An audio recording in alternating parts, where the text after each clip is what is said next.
Happy new year. তোমরা সব কেমন আছো? আশা করি ভালো আছো, আমরাও ভালো আছি। সকাল সকাল উঠে চলে গেলাম মিষ্টির দোকানে তো একদম টাটকা অনেক রকমের মিষ্টি ছিল, সেখান থেকেই কিছু মিষ্টি কিনে নিলাম। মিষ্টি কেনা কমপ্লিট করে চলে গেলাম সোজা সবজির দোকানে। সবজিগুলো খুব সুন্দর, একদম টাটকা।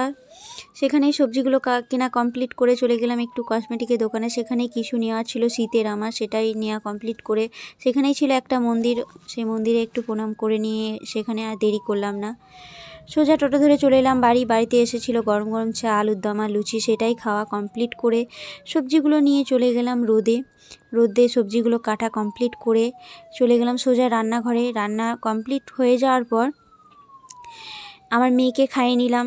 ছিল ভাত, বেগুন ভাজা, ডাল, আলু সেদ্ধ, সব খাওয়া কমপ্লিট হয়ে গিয়ে আমার মেয়ে দেখি রোদে গাড়ি নিয়ে খেলছে, সেখানে একটু কানামাছিও খেয়ে নিল।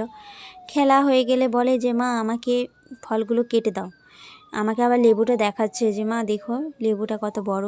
আমার মেয়ে তো কাটার আগেই খেতে শুরু করে দিয়েছে। আজকে ছিল এটাই আমার ভিডিও, দেখা হচ্ছে নেক্সট কোনো ভিডিওতে। Tata, bye bye.